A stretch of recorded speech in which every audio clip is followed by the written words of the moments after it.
नमस्कार साथियों, स्वागत है आपका अपने इस चैनल पर। प्रयागराज में इस बार का महाकुंभ अनोखा और जादुई अनुभव साबित हुआ है, क्योंकि कुछ नकारात्मकता दिखी लेकिन इस पावन दिव्य भूमि पर ज़्यादा टिक न सकी।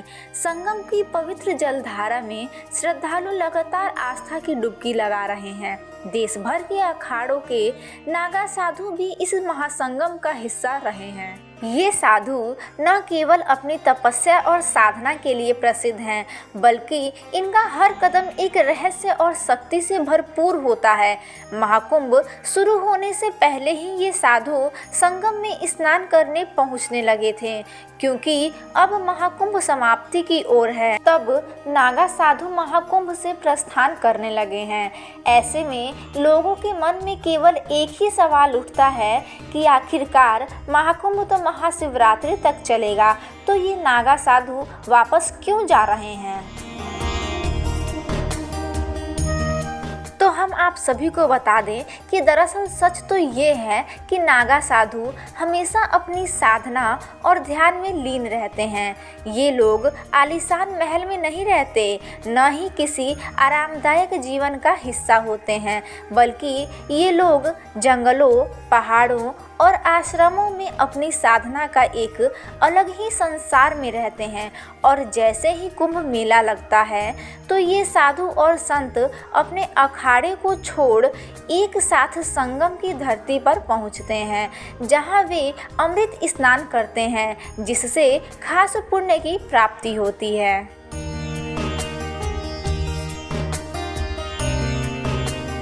साधु संतों का ऐसा विश्वास है कि इस महाकुंभ स्नान से सभी को 1000 अश्वमेघ यज्ञों का पुण्य मिलता है। इसका मतलब यह है कि ये स्नान साधु संतों एवं आगजन के लिए एक अनमोल आशीर्वाद है, जो उन्हें उनके साधना के रास्तों पर और भी दृढ़ बनाता है। महाकुंभ स्नान के बाद ये फिर से ध्यान में मग्न हो जाते हैं, क्योंकि अब इनके लौटने का सिलसिला शुरू हो गया है। तो इनमें से कुछ नागा साधु काशी भी जा रहे हैं, और काशी जाने के पीछे भी एक खास रहस्य है। महाकुंभ से निकलने के बाद नागा साधु वाराणसी में काशी विश्वनाथ मंदिर के दर्शन और शिवरात्रि उत्सव में भाग लेने पहुंच रहे हैं। सभी अखाड़े काशी में एकत्रित हो रहे हैं, जहां वे मशान की होली खेलेंगे। ये विशेष होली महादेव के अवतारों में से एक मसाननाथ को समर्पित किया जाता है और नागा सन्यासियों के लिए बेहद महत्वपूर्ण माना जाता है।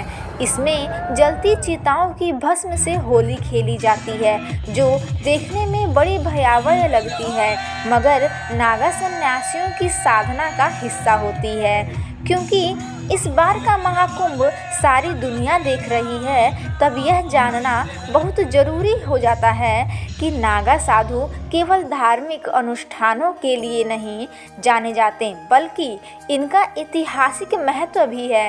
ये सन्यासी मुगलों और ब्रिटिश शासन के दौरान सनातन धर्म की रक्षा के लिए युद्ध में भी उतरे थे, इसलिए इनके हाथों में तलवार, त्रिशूल, भाला और धनुष जैसे अस्त्र शस्त्र दिखाई पड़ते हैं, जिसे चलाने की विधिवत शिक्षा इन्हें दी जाती है।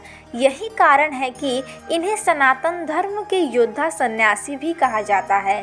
धन्यवाद। जय हिंद, जय भारत। यदि आपको हमारा वीडियो अच्छा लगा हो तो कृपया चैनल को सब्सक्राइब करें, लाइक, शेयर एंड सब्सक्राइब करें।